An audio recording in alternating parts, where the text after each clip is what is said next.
ശ്രീ ഗുരുഭ്യോ നമ. നമസ്കാരം പ്രിയപ്പെട്ടവരെ. ഹരിനാമ കീർത്തനത്തിന്റെ 9ാമത്തെ ശ്ലോകമാണ് നമ്മൾ ഇന്ന് നോക്കുന്നത്.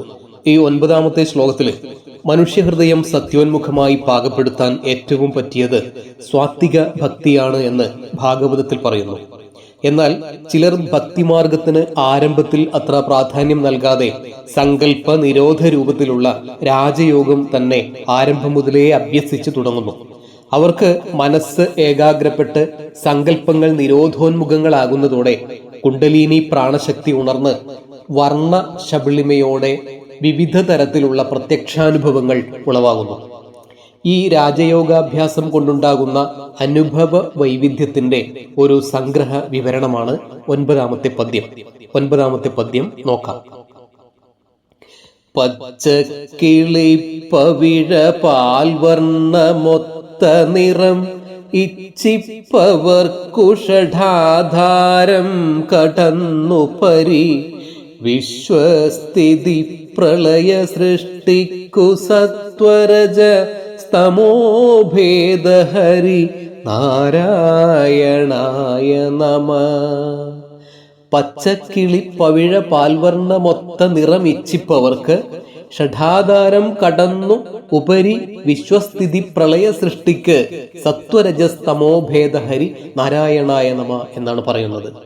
ഇവിടെ പച്ചക്കിളി പവിഴ പാൽവർണ്ണമൊത്ത നിറം ഇച്ഛിപ്പവർ എന്ന് പറയുന്നത് പച്ചക്കിളിയുടെയും പവിഴത്തിന്റെയും പാലിന്റെയും നിറങ്ങൾക്ക് തുല്യമായ നിറങ്ങൾ, യഥാക്രമം തമോ ഗുണത്തിന്റെയും രജോ ഗുണത്തിന്റെയും സത്വഗുണത്തിന്റെയും നിറങ്ങളായ പച്ച, ചുവപ്പ്, വെളുപ്പ് എന്നിവ കാണാൻ കൊതിക്കുന്നവർക്ക് എന്താണ്?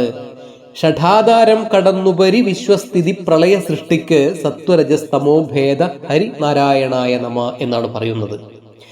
6 ആധാരങ്ങളും കടന്ന് തതുപരി ബ്രഹ്മരന്ധ്രത്തിലൂടെ സഹസ്രാര പത്മത്തിലെത്തിച്ചേരുന്നതോടെ പ്രപഞ്ചത്തിന്റെ രക്ഷ, പ്രളയം, സൃഷ്ടി എന്നിവയ്ക്കു വേണ്ടി സത്വം, രജസ്, തമസ് എന്നീ ഗുണഭേദം അംഗീകരിച്ച് വിഷ്ണു, ബ്രഹ്മൻ, ശിവൻ എന്നിങ്ങനെ 3 രൂപത്തിൽ വിളങ്ങുന്നത് ഒരേ ഹരി തന്നെ എന്ന് തെളിയും.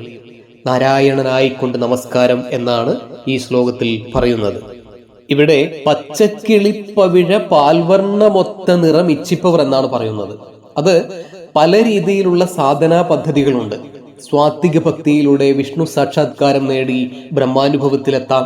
രാജസ ഭക്തന്മാർക്ക് രജോ ഗുണപ്രധാനമായ ദേവതമാരെ ഉപാസിച്ച് ബ്രഹ്മപ്രാപ്തി കൈവരിക്കാം.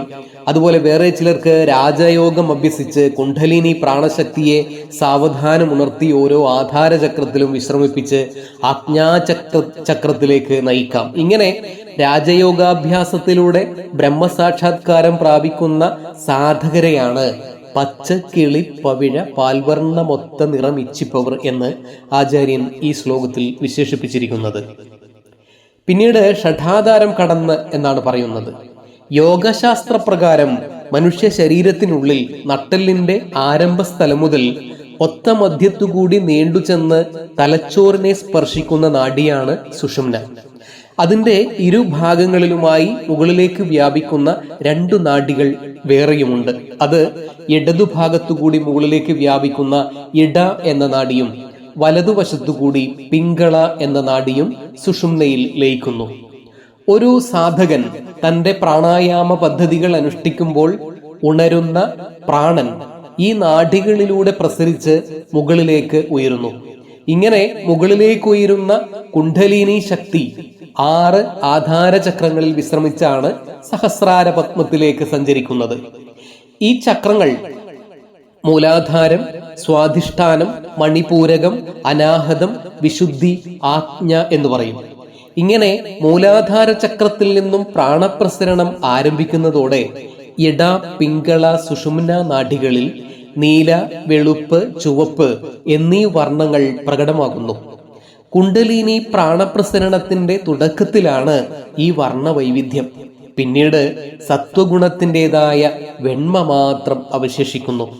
ഈ വർണ്ണാനുഭവങ്ങളെ സൂചിപ്പിക്കാനാണ് ഷഠാധാരം കടന്ന് എന്ന് ഇവിടെ ആചാര്യൻ പ്രസ്താവിച്ചിരിക്കുന്നത്. ശേഷം ഷഠാധാരം കടന്ന് ഉപരി എന്നാണ് പറയുന്നത്. ശുദ്ധസത്യത്തിന്റെ തൂവെണ്മയും അതിരറ്റ സത്യബോധവും അനുഭവപ്പെടുന്ന ആജ്ഞാചക്രത്തിലും വസ്തു സാക്ഷാത്കാരം പൂർണ്ണമാകുന്നില്ല.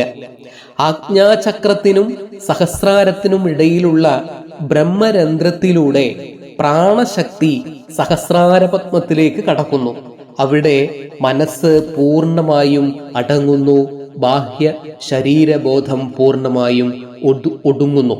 ഇതാണ് ശിവശക്തി ഐക്യം എന്ന് പറയുന്നത്.